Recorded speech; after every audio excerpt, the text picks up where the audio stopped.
আসসালামু আলাইকুম ওয়া রাহমাতুল্লাহি ওয়া বারাকাতুহু। সুপ্রিয় দর্শক শ্রোতা, আপনাদেরকে আজ নিয়ে আসছি ঐতিহ্যবাহী মেরকোটা দক্ষিণপাড়া প্রাচীন জামে মসজিদে। যে মসজিদটি প্রায় 100 বছর আগে প্রতিষ্ঠিত হয়েছিল। তিনটি গম্বুজ বিশিষ্ট এই মসজিদটির আমার দাদার আমলে দাদারা নামাজ পড়েছেন, আমার বাবা পড়েছেন। আমার বাবা 89 বছর বয়সে ইন্তেকাল করেছেন। আমরা নামাজ পড়েছি, আমাদের বয়স 50 হতে চলেছে। 100 বছরের বেশি এই প্রাচীন এই মসজিদটি আমাদের ঐতিহ্য। মেরকোটা গ্রামের মানুষ এখানেই জুমার নামাজ পড়তেন। এখন আলহামদুলিল্লাহ চারটি মসজিদ হয়েছে। মধ্যপাড়া কেন্দ্রীয় মসজিদ, চৌরাস্তা জামে মসজিদ এবং পূর্বপাড়া মসজিদ, বটতলী বাজার মসজিদ এবং 5টি মসজিদ এবং আলহামদুলিল্লাহ আমাদের গ্রামে।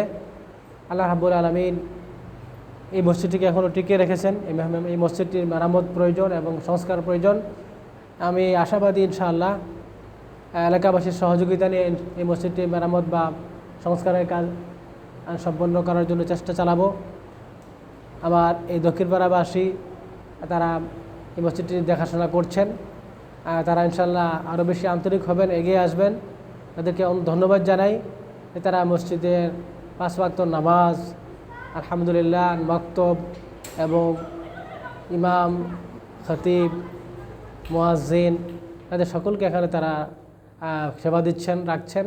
তাদেরকে মাধ্যমে এই মসজিদটি আবাদ রয়েছে। ইন্নামা ইয়ামুরু মাসাজিদাল্লাহি মান আমানা বিল্লাহি ওয়াল ইয়াউমিল আখির। আল্লাহ তাআলা বলেছেন, যারা আল্লাহর প্রতি এবং আখিরাতের প্রতি ঈমান আনে তারা আল্লাহর মসজিদকে আবাদ করে রাখে। এই মসজিদটি আবাদ থাকুক, সচল থাকুক, এটাই কামনা করছি। আজকে আমার সাথে রয়েছেন হাফেজ মোহাম্মদ নুরুস সাকালান ইরফান, হাফেজ মোহাম্মদ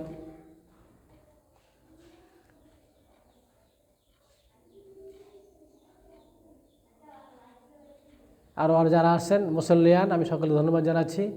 আমি ডক্টর মোহাম্মদ নজরুল ইসলাম, এই গ্রামের সন্তান হিসাবে সকলের প্রতি আমি কৃতজ্ঞতা প্রকাশ করছি। মুসল্লিদের প্রতি আন্তরিকতার জন্য ধন্যবাদ জানাচ্ছি। আজকে আমি আলহামদুলিল্লাহ পবিত্র মদিনা মুনাওয়ারা এবং মক্কা মুআজ্জামা সফর করে উমরা শেষ করে এসেছি এবং প্রথম নামাজ এই মসজিদে আদায় করতেছি আলহামদুলিল্লাহ আমাদের গ্রামে এসে। আজকে মুসল্লিদের জন্য আমি কিছু হাদিয়া হিসাবে কিছু খেজুর এবং জমজমের পানি নিয়ে আসছি। নামাজের পর ইনশাআল্লাহ সকলকেই দাওয়াত করতেছি। সকলে ইনশাআল্লাহ আল্লাহর পবিত্র নেয়ামত জমজমের পানি পান করবেন এবং খেজুর একটু তাবারুক হিসাবে গ্রহণ করবেন। সবাইকে ধন্যবাদ, সবাই ভালো থাকবেন। আসসালামু আলাইকুম ওয়া রাহমাতুল্লাহি ওয়া বারাকাতুহু।